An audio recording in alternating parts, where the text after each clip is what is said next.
There is audience sharing. Anyone have anything to share? All right, then, we'll move along to action on minutes. We do not have the combined open meeting minutes of June 20th available, but, We have those, I think. I don't think we have we don't have the executive. We have the oh, open. sorry, we have the open, okay. How about we combine the three opens, June 20th, July 26th, and August 27th, and do one vote for all three of those? And they can all be released. They can all be released. Yeah. Paul? So I move that for the region. Second? Paul Buckner for the region, Dan second. I'll make the motion for Northborough and Southborough. I mean, Northborough and Union. I second for Northborough. I'll make the motion for Southborough. Second for Southborough. Couture for Southborough, and Dan second. I'll second for the union, if we even need the union. I think that's it, right? Yep. All right, any discussion? All in favor? That is unanimous.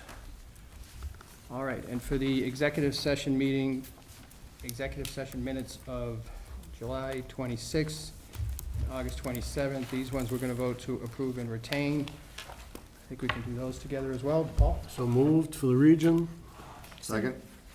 So move for Northborough? Second. Sue for Northborough, seconded by Joan. So move for the Union.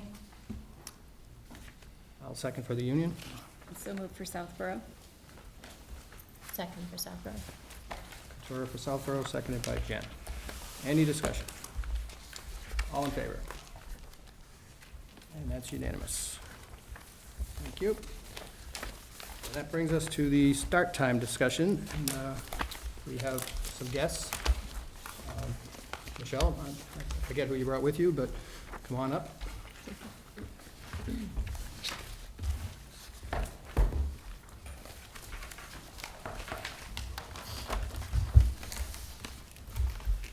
So, Superintendent, you want to give us maybe a little background about where we are here? And Sure. We've become quite familiar with one another over these last, I don't know, how many years, 5 or so years, I think, 4, discussing start time. And when we last approached this topic, it was in June, and there was a decision or discussion, and please correct me if I'm not, if I'm misspeaking, that we would continue to investigate our ability to change the start times of our schools.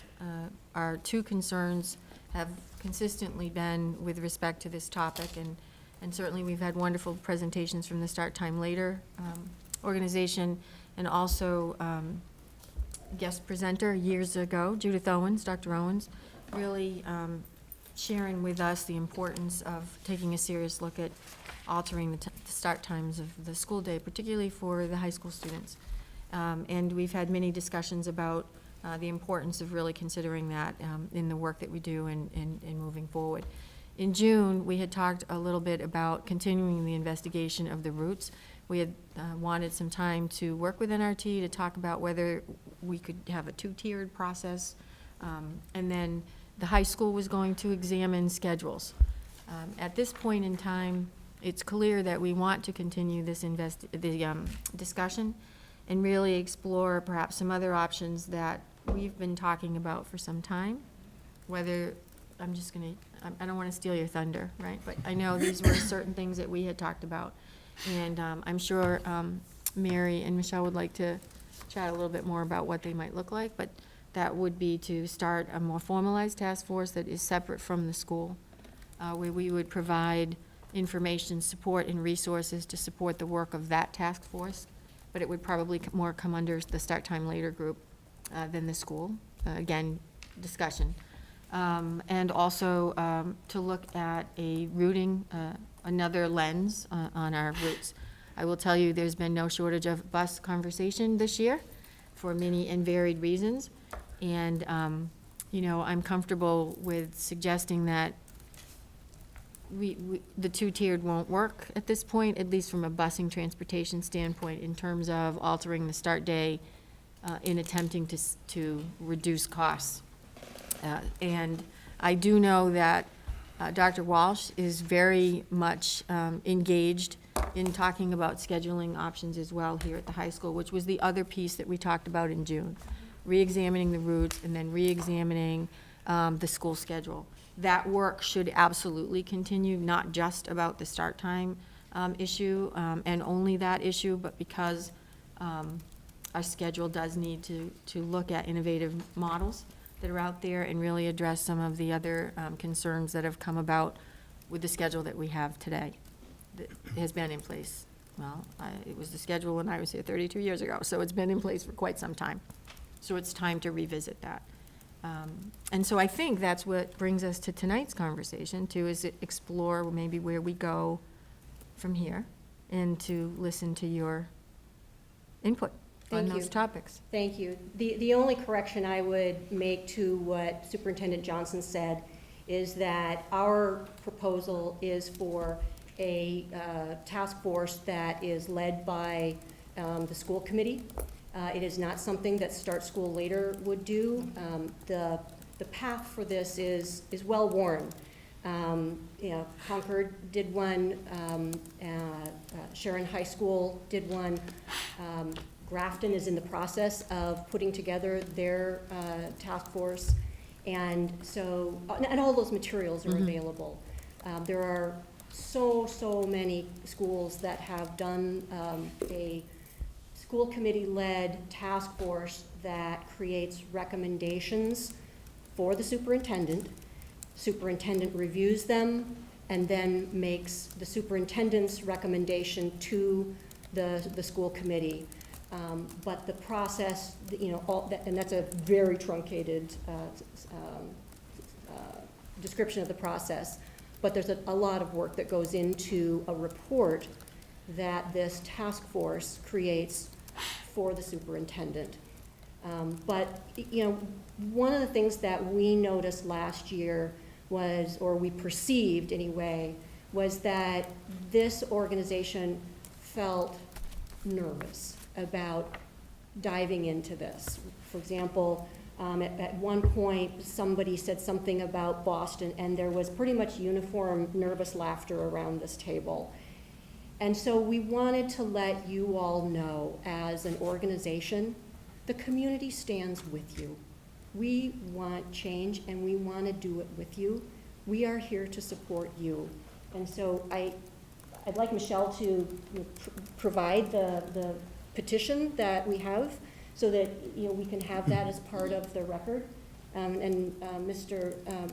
Desmond, should she give that to you, or I'm not quite sure who, but we brought it to give it to you.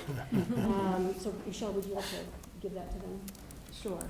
Yes, so we did a petition. We have 675 signatures, mostly people who are in Northborough and Southborough.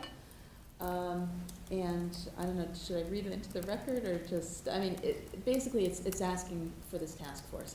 It's asking for the school committee to take the next step to really move this forward.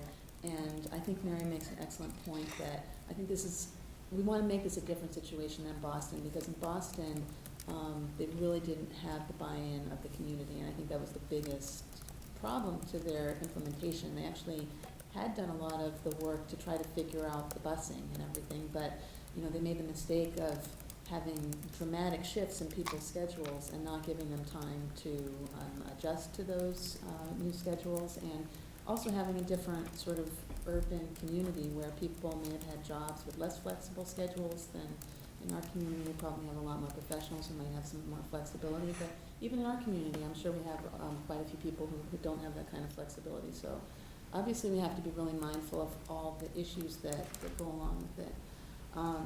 So anyway, that's the main point of this, is just to know, you know, the community is very much in favor of this, and we would like to continue to press ahead with investigating all the possibilities that are out there. I just wanted to add one other thing, which is, you know, historically, I think a lot of the discussion has centered on trying to find a cost-free solution to this problem. And I think as all of our discussion has shown over the years, that may not be feasible. We may not be able to solve this without adding cost. And so while we should continue to look for that golden egg, you know, the cost-free solution, we might want to look at some other options that aren't cost-free, price them out, and see if this is a pill we're willing to swallow as a community to make things better for our kids. So, you know, again, I would hope that if this goes forth in earnest, that we'll start looking at a lot of different options and put them out on the table and vet them all and see which ones seem, you know, most acceptable to us as a community. All right. Well, I mean, it sounds reasonable to me. I think that's a logical next step is a task force like this. But, what do other folks think? So what are we being asked to do? So you say a task force, what does that mean? I mean, and I hear that the community's behind it. Well, I in my tenure in service, public service, I've seen many, you know, I don't know who signed these, right? You know, so I've seen plenty of people sign things at transfer stations or otherwise, and they sign it because they just want to move on and utilize the transfer station. They don't want to have the discussion. You know, I know lots of parents who are very adamant about making sure their kids go to bed at a certain hour because they want them to get the, you know, they know what time the school day starts, what time the bus comes. I don't know, is there a groundswell of parents that say, you know, we need an extra 15 or 30 minutes? I don't know what that is. Or is that really, I mean, is this something that we continue to look at this for the last number of years, I know, and we've never come up with something that fits every parent's schedule, every student's schedule. They're all individuals, they're all different. So I guess, what are we being asked to do? If we do a task force, I'm not sure what that means. We've had groups look at this before on our behalf. Do we have a subcommittee that wants to, I thought we had that too. So I guess, what are we being asked to do that's different now? Yes. So I'm actually going to speak on behalf of the task force, but from a different perspective. Through my office, we've conducted what I think was a reasonable pursuit of barriers and obstacles and potential solutions. However, it is also true that in other districts, like Masconomet, Wayland did a similar search. Holliston is in the middle of the search. Ashland has already visited this once. I don't know if they're going back for a second time, but I remember having conversations with the superintendent. And there was a more broad-based membership to the task force that actually had more fully vetted in terms of documentation, analysis, and findings in a way that was presented in a more comprehensive format to the community at large. So I don't know if the findings are going to differ. Having a different lens sometimes brings about new information and potentially solutions that maybe everyone who's been involved in the conversation for the last 6 years did not identify, which is possible, that this task force would allow that flow and that process and that depth and comprehensive information to be shared. I would disagree that we didn't look at other cost options. We did talk about costs, and most recently, as last week, I then confirmed what we thought was the case in a regional school committee's costs for tiering, different bus tiers, and how our KH spin off of the regional reimbursement, which again is a variable that few districts encounter. And it's important for the task force, I think, or this compilation, whatever it's called, investigate each one of those and present that in a way that's comprehensive and detailed.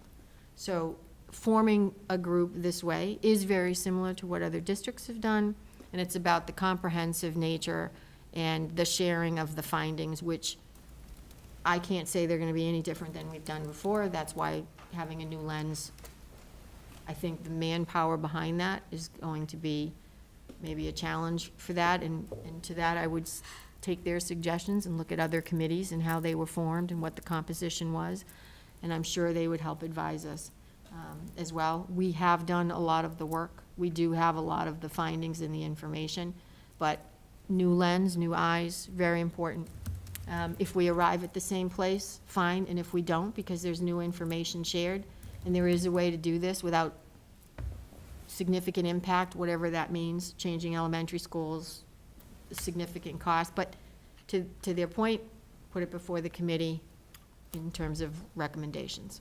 I just follow up, if I may? Yep. And I think that's a good idea. I mean, obviously, work's gone into this that I think could be of a benefit. And so I'm not suggesting that we not do, I want to know what we're being asked to do. Normally, I think we could receive a petition, that's fine, we take it under advisement. Right. It's not something that we vote on and accept someone else's petition. I mean, it's something though, okay, here's what, a group of residents thought would be valuable.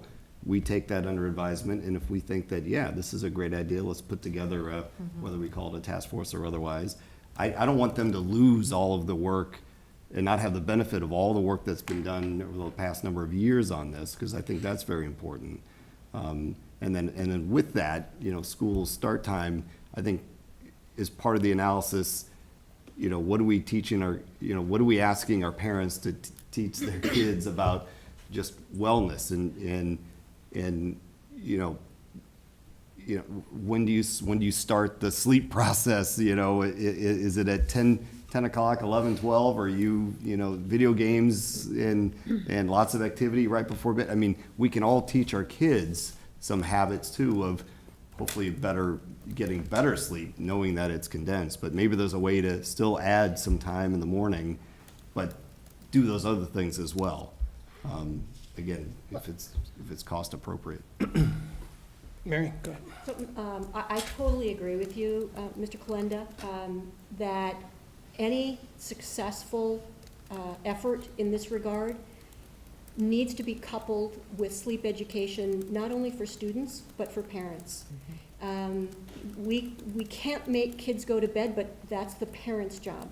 And that's why it's sort of both parents and children. But Start School Later has found consistently that when school start time change happens with health education and particularly focused on sleep hygiene and the need for sleep with both parents and students, that over time there is a noticeable increase in the amount of hours of sleep that kids get per week.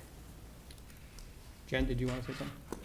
I think one of the things that's changed over the years is that, the research supporting this, we're kind of at a place where we know that this is kind of the direction we need to be moving in. All the healthcare professionals, mental health care professionals have recommended that we move the start time back, and we know there's all this research that shows, even in addition to the parent education, that kids just biologically, it's harder for them to fall asleep. So even if we're asking them to fall, so I think it's really important, as the research has changed, we have that information now. To remain one of the top school districts, we need to be moving in the direction of exploring these issues, I think, really seriously. And I think that's where a task force can be pretty important, because I think that, in addition to what parents think, because that a lot of parents aren't reading the sleep research, but we know that because we've heard that at various presentations here. John? Oh, and I think that there's new research that is out, because I heard during the summertime, the state of California, I think it was the legislators have voted, for across the state of California, and it hasn't passed yet, but just by the legislators, that they are going to change the starting time. And it was over the radio that I heard, so maybe the task force can look into what they've come up with in the state of California in their research and what they're planning on doing. So we have that bill. The governor, it passed the assembly, and the governor decided not to sign it. Senator Portantino will be reintroducing it. If any of you have worked on legislation in Massachusetts, you know that it's now like 10 years on average for a bill to get passed. So they will go back at it again. We have that legislation, and we can share that with you. They were keying off of the American Academy of Pediatrics recommendation for middle and high schools for school start time. Thank you. Kathleen? This is very much my wheelhouse, and exactly why I ran for office, because as a college professor, we see students whose sleep hygiene is so corrupted. And I take heart that Harvard recently announced that they are looking to disallow meetings, study groups, and everything after 10 PM, that they're seeing that the toll that it's taking, the medical research is just huge. And it had been my hope that this would be addressed. And I was glad to see that the task force was there. I think there's an opportunity here to perhaps not be ahead of the ball, but certainly to provide leadership to other schools if there was a way for this rather large system to make it work. My daughter started as a freshman here just a couple of weeks ago, and the changes are significant for sure in the household and what it requires. But to see what's happening with college students now who are making appointments at 3 AM, there's just, the lack of boundaries is like no other generation before. Paul? So, we've been talking about this for years, and the empirical evidence has been compelling for years. The good news for your task force is it doesn't have to wait for some mass state legislative action, because we run this system with town government. And town meeting of Southborough, town meeting of Northborough, if they're willing to step up to the money, you can create probably a pretty acceptable solution to everyone. Historically, when we've said, well, that money is X, and everyone chokes and throws up in their mouth, we come back and say, okay, well, what else can we do? And we've actually, in these combined meetings, 5 years ago, talked about, let's just start everybody 15 minutes later.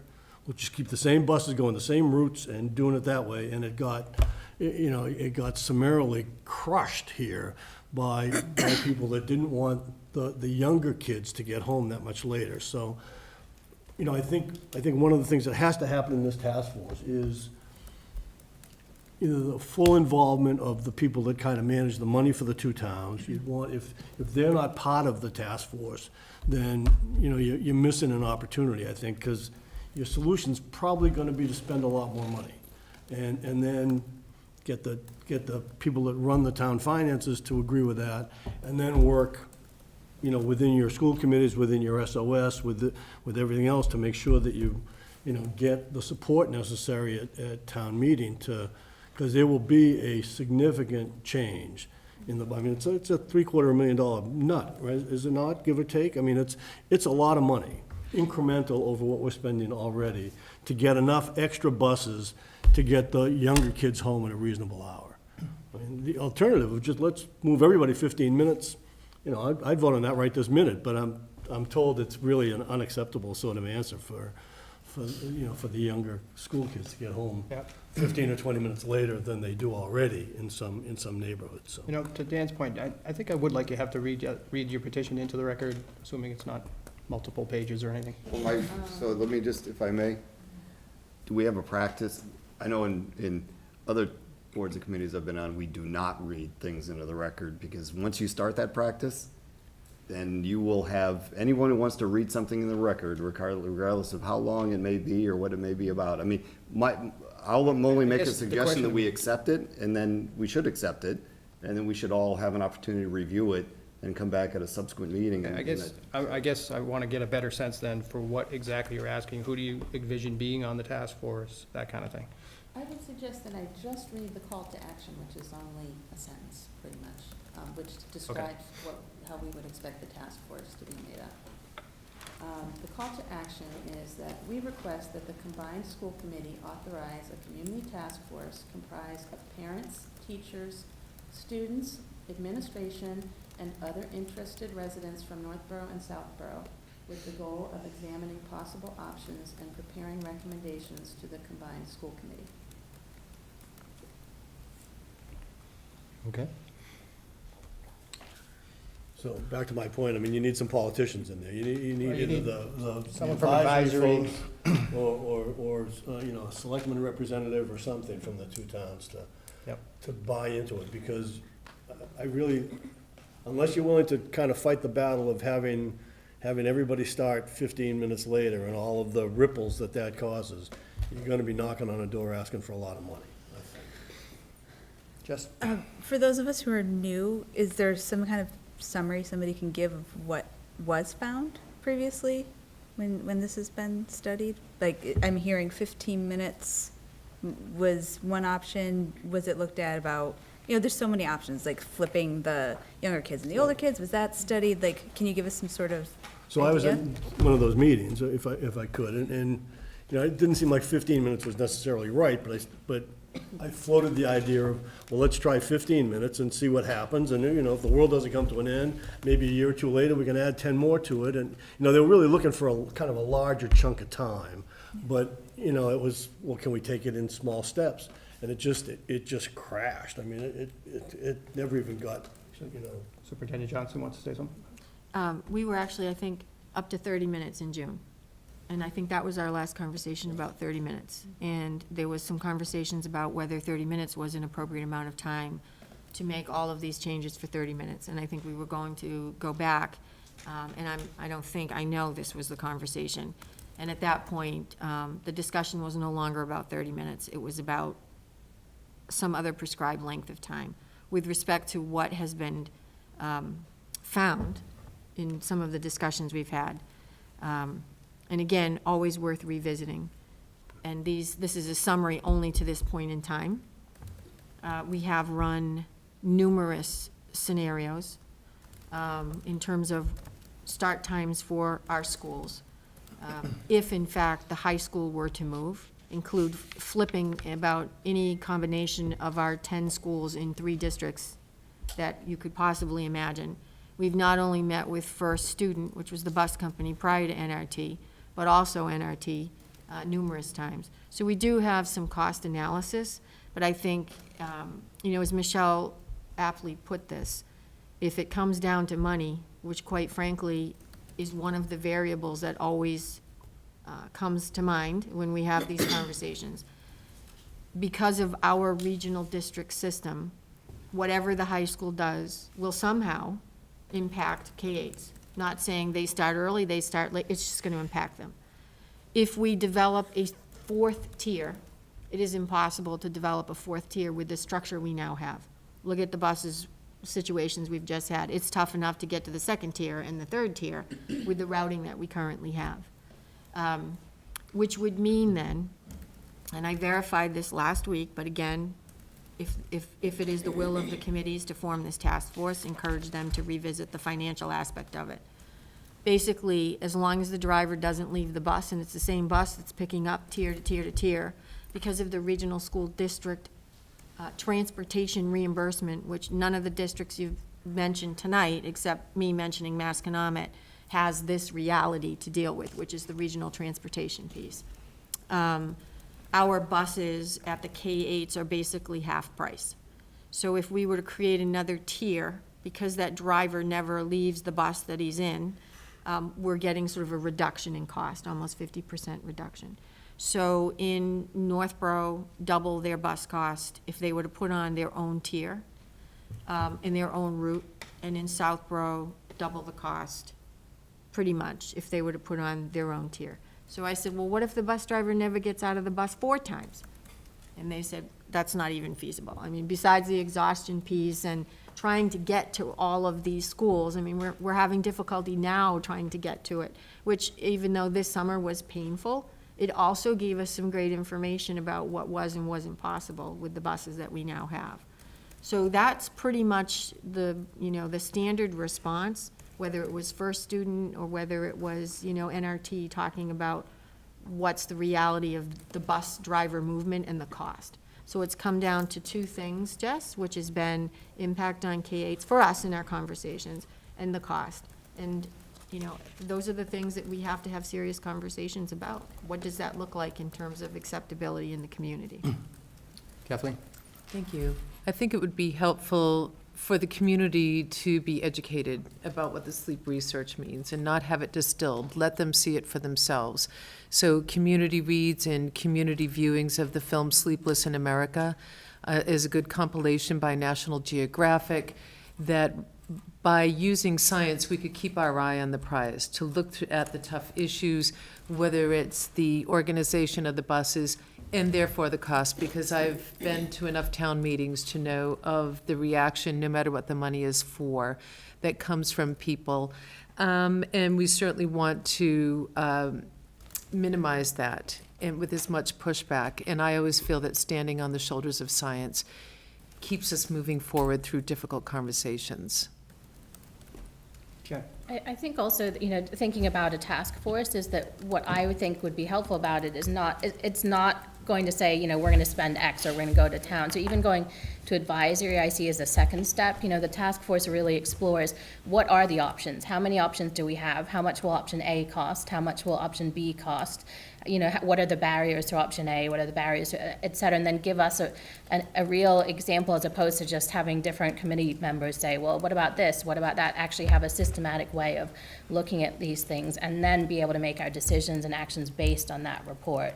You know, again, so I don't see a task force as saying, you know, it means that we're definitely committed to spending X amount of money, but it means we're committed to actually really investigating and thoroughly examining the issue as opposed to just throwing out ideas. I think, you know, for me, that's what the strength of this committee is. I agree. I mean, I'd like to see this put to bed one way or the other. And if, you know, we do a task force and present some options, and we accept them or we don't. And, I mean, to me, that's the way forward.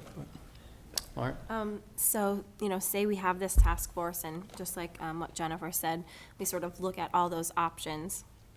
I guess moving forward, would it be the committee's responsibility to then sort of say, okay, we're gonna go with option B, and it's gonna cost the region this much money, and then do we decide on that budget and then it goes to town meeting? Or do we need community's support for that decision before we put it in our budget?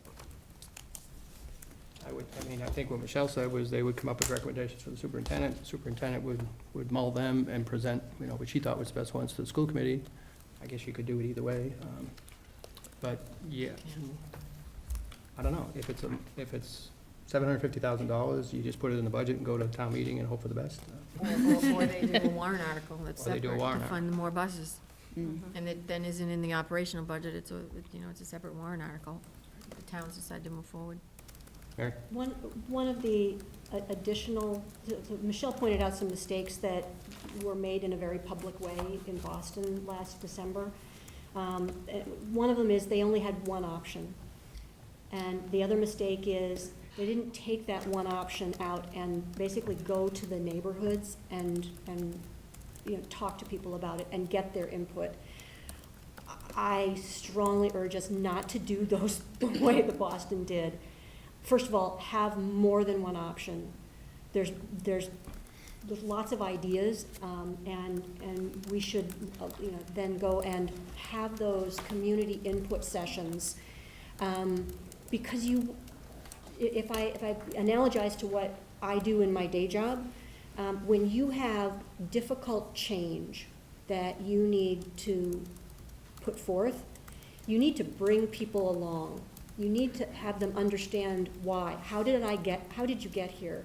There are frameworks, rubrics, if you will, of how to evaluate options based upon things that we agree we care about, like learning and having students learning at a time when it's age appropriate for them, health and safety, and other factors that this school district would set. But you know, we've got examples of districts that have gone through that process, then have taken those options and run it through their agreed rubric and basically graded them. And it's all very transparent, it's logical. Everybody might not like the final decision, but they cannot assail the reasoning that went into it. And that's a process that we think is wise and that we would recommend here. Are you envisioning some of Northborough, Southborough, and regional, or is this just regional school committee members for this task force? Which? I would say all, yeah. All, okay. Advice, yeah, combined. Anyone else? Paul? And the only other thing, one of the things I'm hearing, and maybe I'm wrong, you know, just in terms of kind of the process that you guys are talking about. I mean, we have to we vote on a budget at the end of January. So, you know, you don't have a lot of time if you want to affect next year's class start time. And so I just, you know, I don't know if there's some way to impart a sense of urgency or shortcut some of what it is you're talking about. I mean, you know, I think we've heard so many presentations about the impact of too early a start time on at least high school kids. You know, you don't need to convince us anymore. I mean, we don't need that convincing. But you need to have a solution in place by January and costed it out if we're gonna affect the kids in the 1920 school year. Otherwise, it's, you know, you're gonna hear from other folks saying, okay, we've kicked that can down the road again. And I'm nervous about that. Realistically, another thing that, you know, Boston could have done better was give parents more time to adjust their own personal logistics. Our experience is that school districts that give parents 9 to 12 months to do that have less negative feedback. And so the kind of investigations, meetings that this task force would have with different stakeholders, I suspect it may not be realistic to have that work all done, because everybody in this room has a day job, by January. Realistically, I think that this task force is gonna be able to present recommendations maybe by the end of the year. I don't see this as something that you can End of say. school year. School year? End of the school year, yeah, end of the school year. I don't see this task force as being able to do all of this and say, oh, by the way, parents, figure it out for September 2019. Anybody else? Anybody want to make a motion, or we're going to think about it some more? Well, I think we should, I don't know, I thought we were I think we should accept what is being asked of us tonight, and then I think we should be an agenda item for, you know, next meeting, let people review whatever it is that's being given, and then, you know, have a discussion about what the compilation of that would be. Clearly, it has to involve members of, you know, the community and the administrations. I mean, you, wait till you go to town, I mean, maybe you've been to plenty of town meetings, all right? So it's not an open checkbook at all. You need to, you are, you know, gonna, whoever is doing this, whether it's us or a warrant article by others, you know, there's lots of people who go to town meeting ready to vote no until you convince them, and a lot of them don't have children in the system anymore. So you gotta convince them why they wanna pay, if it's, you know, an extra $750,000. Again, that's not even anticipated in this coming budget. And so it's, I'm glad to hear that there isn't, you know, this, you know, thought that this is gonna happen in 3 months. Because if you haven't, if community leadership hasn't been involved, advisory and finance committees haven't been involved, town managers and town administrators don't know that you're just gonna be asked to add another $750,000 to an already tight budget. You know, so you're setting yourselves up for failure, setting the kids up for failure. So anyway, that's good to hear. And that was my thought. Maybe there's another thought of how to proceed on this. Kelly? I respectfully disagree, and I think I'd like to make a motion to move forward and create a task force for further exploration, feasibility, economical, whatever, Okay, and that's for Northborough? for Northborough. Is there a second from Northborough? Second for Northborough. I'll move for Southborough. I second for Southborough. Moves to the region. I second that, yep. Moved Okay. by Joan, second by Kathleen for the region. Any more discussion? Yes. Joan? I think one thing on, to Kelly's point about the membership of the task force, I think that when you have representation from all the interested bodies, and I think we can go back through the history, through Christine's office, even like the strategic planning. You know, we had a representative from Northborough, from Southborough, you go out to the selectmen. If you have a community member, sometimes you go and ask the selectmen to put it out through their meetings. But I think working with with Christine Johnson and seeing how, you know, what worked when we did our strategic plan 5 years ago. How did we comprise that committee? But still left it to be an open meeting if somebody wanted to attain it, because I think that's a fair representation. And then when you do go to get a selectman, you ask them to come aboard, and then you ask the selectman to get a Northborough member to be on it.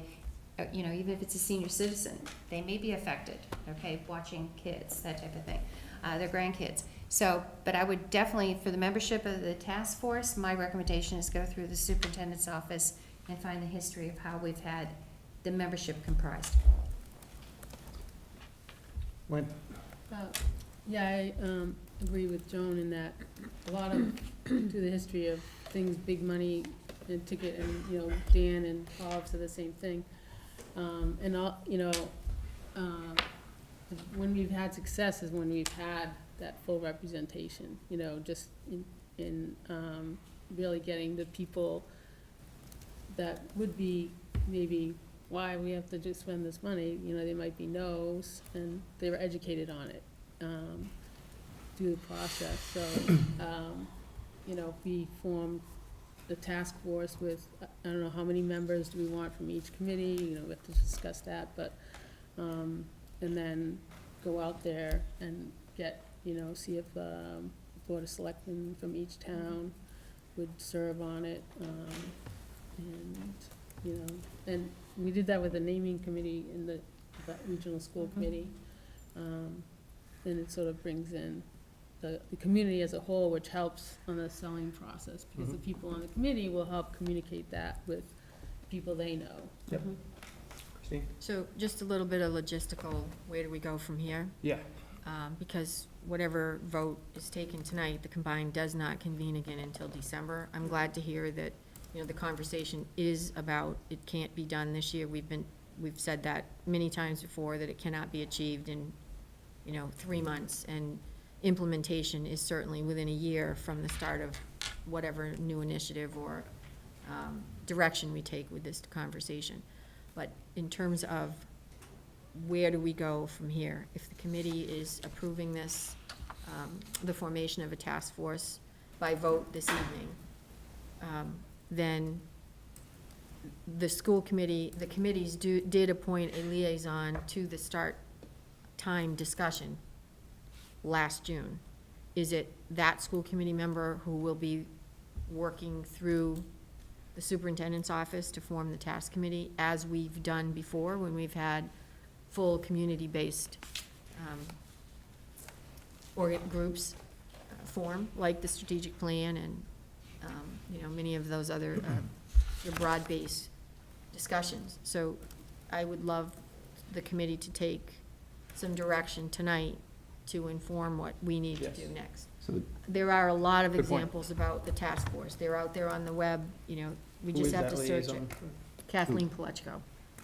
And she's not here.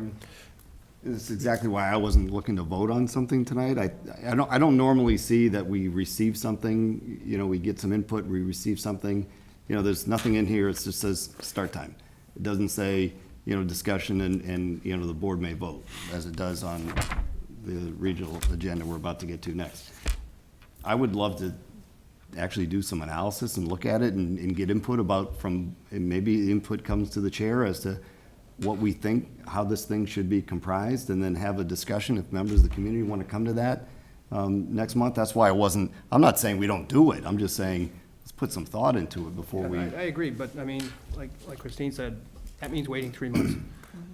So, and I don't think it's that difficult to figure out who should be on a task force like this, that we need to wait 3 months, so, my view.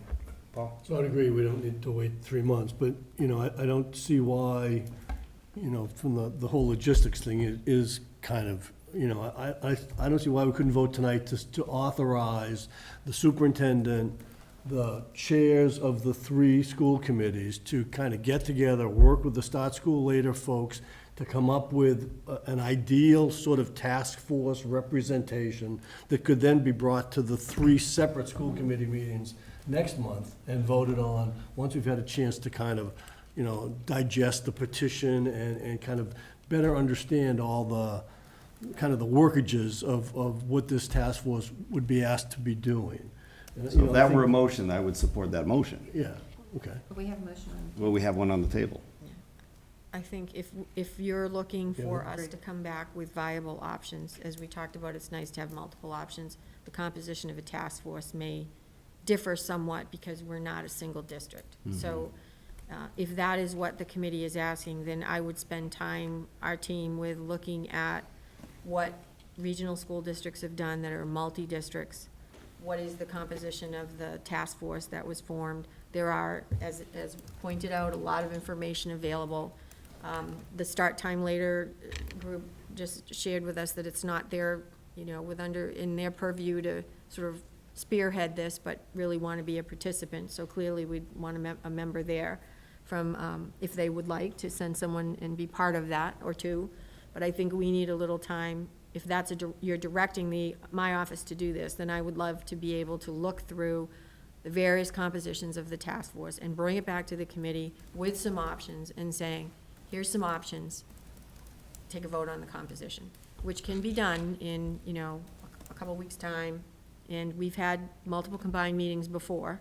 We've added some years 6 or 7, depending on the topics. And we also have individual school committees that where we could bring this information forward. However, because we are a multi-district configuration, it would make sense to bring that back here to the combined group, where a combined conversation could happen, and we could simply schedule another combined meeting for that to happen relatively soon. We could have another one in October, where that is the purposeful intent, to discuss the membership of that task force, and then maybe have some direction, have some more detail, work with, Michelle, and then come back and really say, okay, here's where we're going now with this composition. You said past practice has been for the liaison to a particular group to be involved in the formation of a study group like this? Because I would be more than comfortable with letting Kathleen Pilichko take that on. Me too. She's not here. And she's away, so she's gonna love that. she's not I here. know. Sorry, Kathleen. With Michelle present and other folks as well who've had some experience with it, and the research that we've had, if you choose to, be part of that. Does each school committee have a representative? I don't think, Or No, just- the regional- Just Kathleen, just the region? Yeah, the combined committee, I think, decided to go that way last year, so, Okay. I think that would be sufficient place to start, to just formulate some membership guidelines. Okay. But are we saying we're gonna okay with Kathleen doing that, or do we want the chairs involved? Chairs too? Mhm. Chairs too. Yeah. I would like to suggest possibly the science teachers here at Algonquin, the biology teachers and their expertise, to bring this into the committee in the format of the committee. Okay. Do we have to change our motion, Um, or is it? Well, all the we- same? Well, the motion was to form a task force, correct?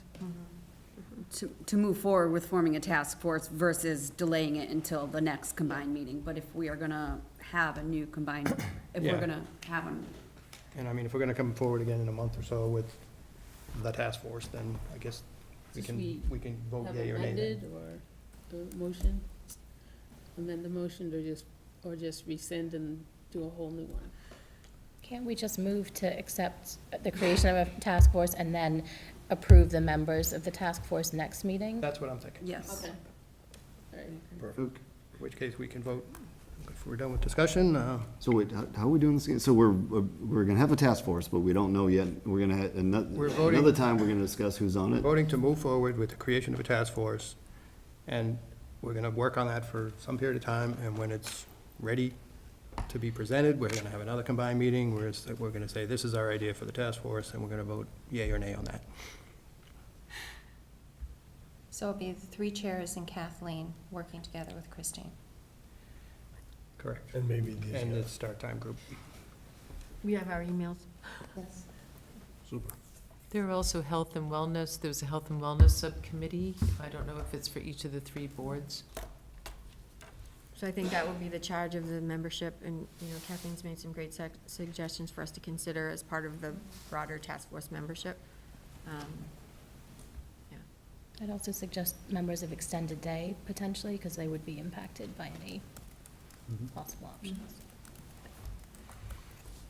Be a All right. good-sized task force. I think there are so many people that we're going to be approaching to gather information, that not all of the people that we're getting information from necessarily have to be a task force member. I think that's part of the charge of the task force, to go out and gather additional information and have as many perspectives as possible. But there will be a lot of information gathering, because we have Northborough Extended Day, we have Southborough Extended Day, we have, we have the athletic, the AD, and so it's a matter of making sure we know who to go ask and gather that information to bring it back, to synthesize and analyze, so. And all the work that was done previously will be provided to this task force so that that's not lost. All right, we ready to vote? Exciting. All in favor? Opposed? It's unanimous. Thank you, Michelle, Mary. We'll be in touch. Thank you. And that brings us to personnel update. Yes, in the audience, we have someone very patient. Jim Joliker is, it's his second appearance here in the district this week. Jim is being recommended by me to the combined committee for consideration of appointment as the interim business manager. The subcommittees of each of the 3 school committees met and interviewed Jim. What night was it? Monday. Monday, it seems like a year ago, Monday night. And sort of put him through his paces, and we met with him for about an hour. And Jim not only was a former superintendent of a very large urban district, and probably can share his thoughts on start time and his experiences as well, but also the former assistant business and finance director for the Marlborough Public Schools for years. I have not had the privilege of working directly with Jim, but have known many folks who have, and he comes with high recommendations. Jim is the one in the front row in the suit. I don't know if the committee would just like to vote to approve the recommendation, or the subcommittee members have any to add, but. I was on subcommittee. I thought he was eminently qualified, and he's coming to us in a timely manner with budget season rapidly approaching. So I wholeheartedly voted yes to have him come aboard. Joan? And as a member of the Northborough K-8 operational subcommittee, I was also at the meeting on Monday, and I had looked at the job posting that was on it, and looking at the job posting and also looking at his resume, found that all of the areas, everything that Christine was looking for in that position, he was qualified in. And he also answered my question, because there was some kind of designation that was preferred but not really needed, and he had another different designation, but he's able to work with the program that we have, and also a knowledge of Infinite Visions was preferred, but you had Munis that you said that makes a good handoff to the other one. So he's very qualified to be working with the programs that we have, and it seems like he'll be able to start running right away into that, and especially as we get into, right now is doing the budgets, and, going to be working for the FY20 budget. So I was pleased with the meeting that we had on Monday, and meeting Mr. Joliker at that time. Anyone else? Do we have a motion? One or more? A motion for Northborough to accept the superintendent's recommendation for hire for James Joliker for the interim business manager position. I'll second Thank you. for Northborough, and make the motion also for the region and the union. Is it a union position or no? No. No. So I'll make a second for Northborough and motion for region. Second for the region? I'll move for Southborough. Second for Southborough. Very good. Any more discussion? All in favor? That's unanimous. Welcome aboard. Welcome aboard. Jim. Jim, 8 o'clock tomorrow morning?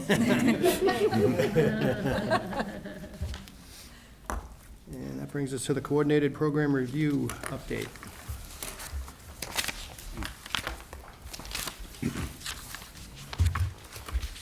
Marie Allen joins us after, and I think Erica Edstrom and Deb Lemieux are also with her. If they would like to join us as well, Assistant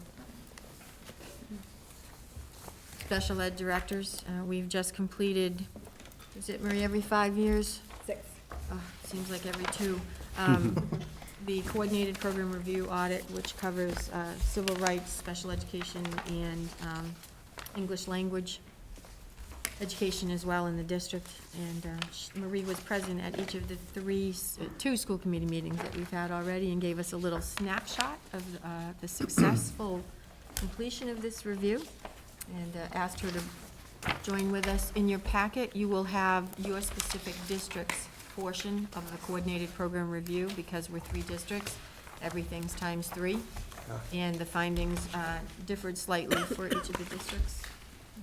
But the first 20 pages is boilerplate, so you'll see your unique district in your packets. Right, so I'll take you through it very, an expeditious way.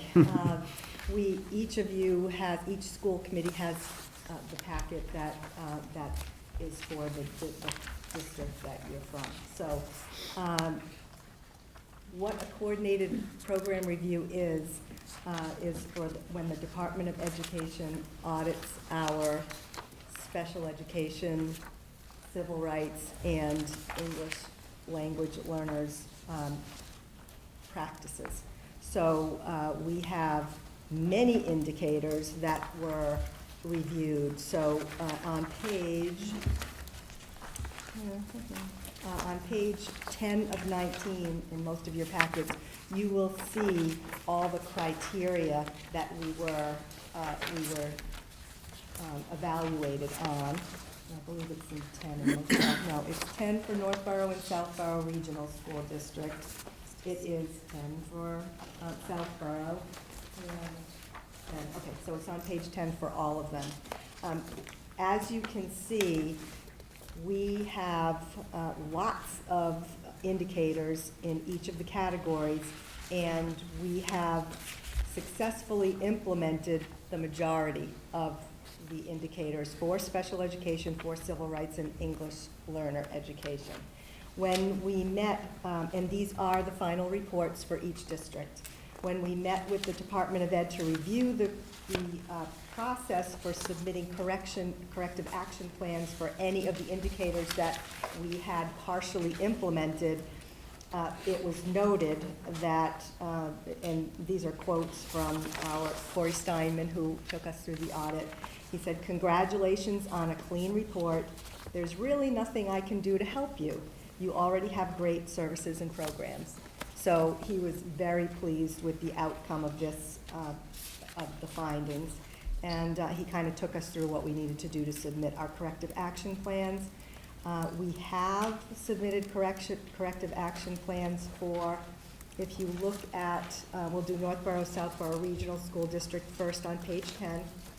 There are the partially implemented indicators are the ones that we have to submit corrective action plans for. So we had, in special education, we had one finding, and that was on timelines that parents receive a final proposed IEP after the team meeting takes place.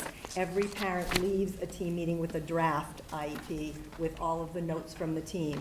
So there is a 10-day timeline, and in some cases, it was some of the IEPs were over that timeline. So we had to submit a corrective action plan on how we're going to make sure that those timelines are met by the end of the school year.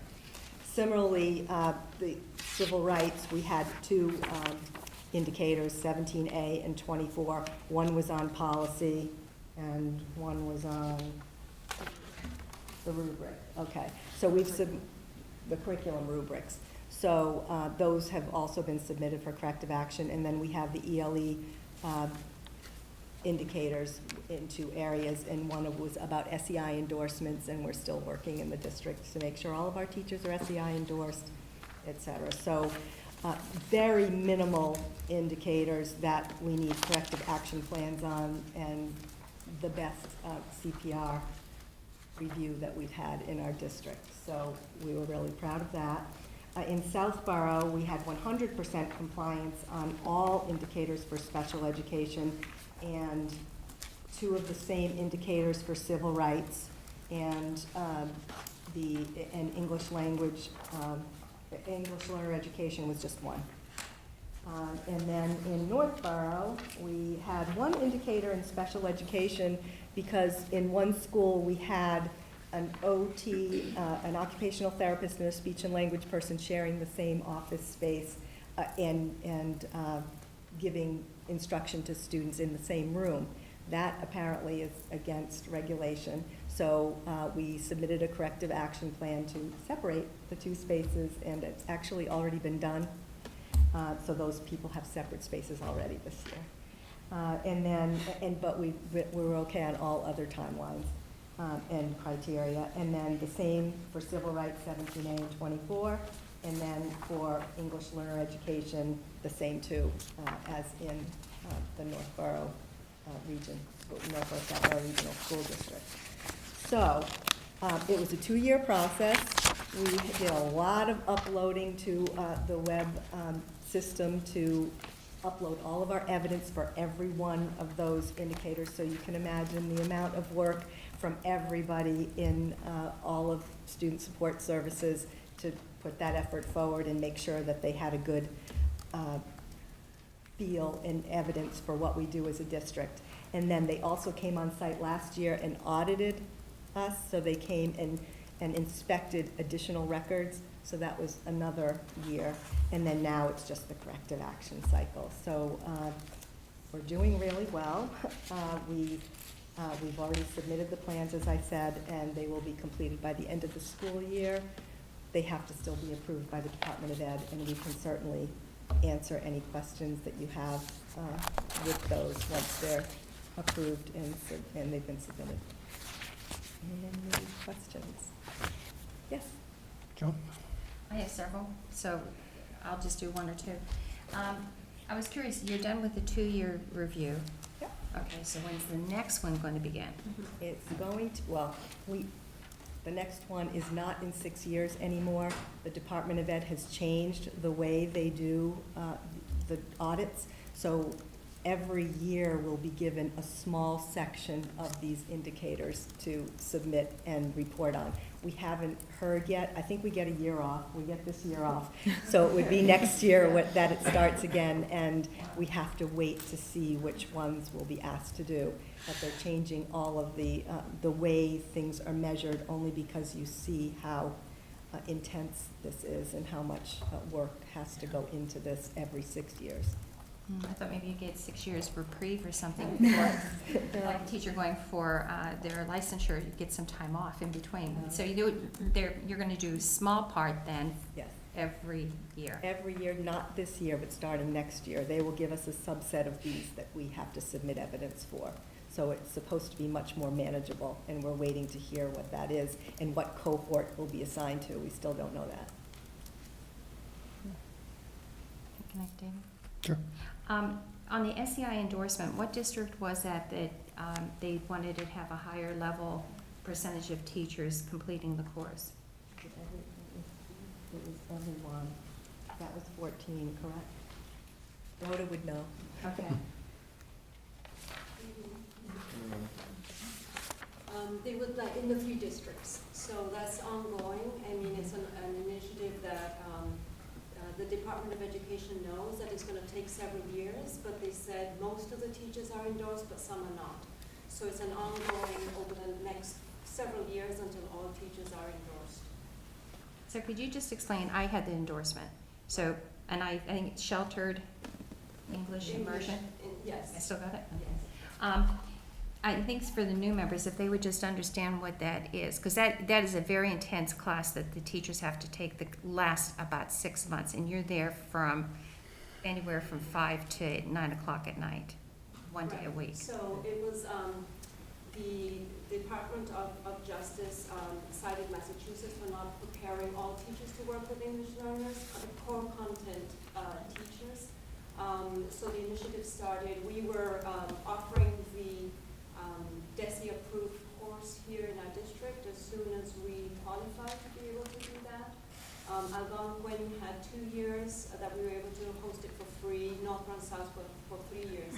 What it is, the course is to be able to prepare core academic content teachers, including special education, to work with English learners from levels 3 and above. So it is an intense course, as you very well mentioned. It does take it's over time, and as new teachers receive English learners, they have one academic school year in order to get the endorsement. There's also an MTEL SEI test that it can be taken, so teachers have 2 pathways to be able to gain the endorsement. Do you also give the SEI course here within the district? So we're looking at being able to offer it this year, so we're making arrangements for that, so that teachers, it's being offered by different organizations at this point. It is for cost now, but we're looking at hosting a course this year in our district. Okay, thank you. I mean, it's a worthwhile class. I mean, even myself as a reading teacher, when I took it, but even for a grade level teacher, it just opens up your repertoire. It's very worthwhile, but it's very intense, it really is. If you're done. Oh, just one last one? Okay? Yeah. Okay. Congratulations on doing this. I wish you had more time off between it. But as we go into the budget season, to keep this up, because we have always, through environmental issues and whatever, we have more autistic children. We have, and especially since this is ELL, we have more ELL learners coming in. Rona, you talked about the number of languages that you have and that you speak, of non-English learners, and what you have to do as far as all communication to the parents in their native language. So I'm concerned is we go in, and I guess it started already as being on the operational budget subcommittee, is what can we do and what do we look at to make sure that this stays in the great, excellent report that you got? How do we do to keep this up? What is needed within the department? I know staffing is always an issue. You would probably say staffing right away, and I would probably agree with you, but that isn't something that we really, we can do. But I know that at the last Northborough K-8 meeting, we looked, my question was, what happened because we got rid of all the aides? And it's because there was a special ed teacher coming in. So if these are new teachers coming in, is there any type of training that they need that we can do through professional development or something to put in the back of my mind as we work on the budget for FY20? Yes, and that's very well put. We hire highly qualified staff, but to maintain that highly qualified status, we do have to put money into professional development and to continue to grow our staff and make sure they're up on the latest technologies, the latest tools. So that's where we would always be looking. Every year we look at a budget in the budget cycle to make sure that our staff has what they need to be trained to maintain this high level of education for our students and supports for our students. So I'm sure you'll see some of that when it comes to the budget. And working in cycle. our subcommittee meetings under the direction of Christine. Great, thank you. Dad? So, yeah, clearly a lot of work goes into this every year, or every time it's done. And I'm hoping for us, for the viewing public, you can talk to the civil rights methods of administration. And so, and with that, I see that it's, partially implemented, and then it says that, so basically, if you can talk to, what it's about, because there can be negative connotations associated with when it talks about individual teachers reviewing materials for simplistic and generalizations.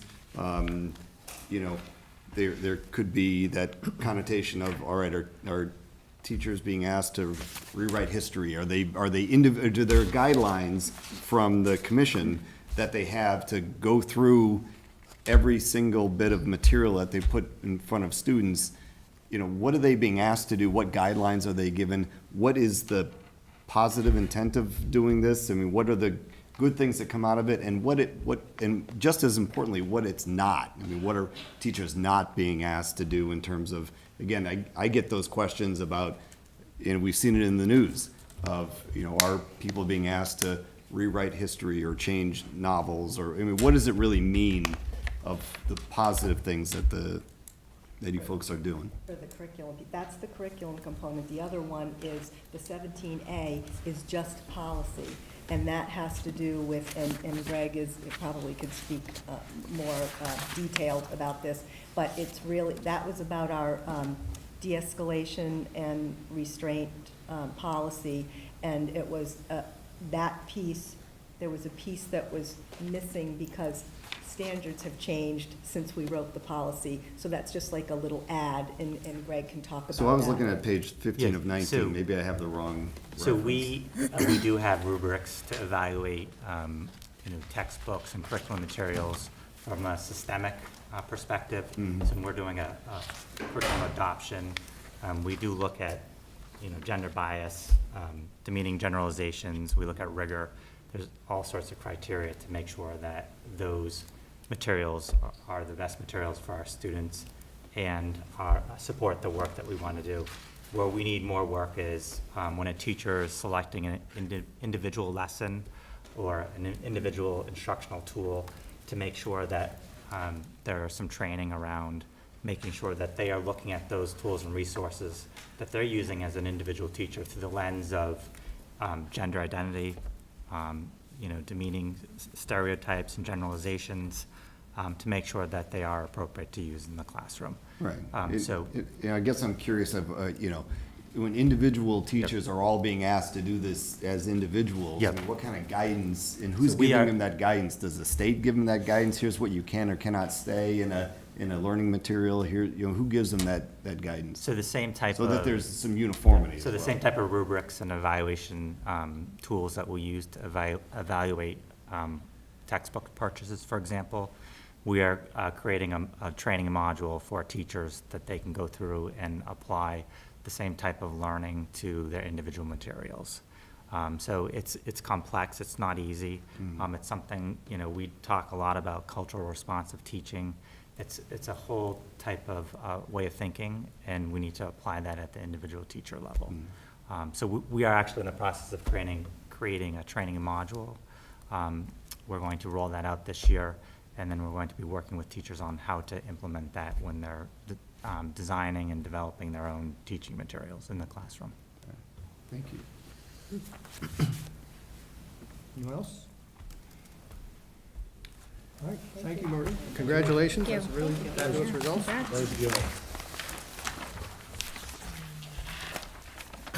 And the last item is discussion of superintendent's goals. So I do have a number of goals, and I'm going to distribute them. What this is a snapshot out of the same tool that we use each and every year. I've eliminated all of the boxes and the ratings and so forth, because this is a discussion about overall goals. What I would request this evening, if we are going to have a combined meeting in October, is to come back to this discussion at that point as well.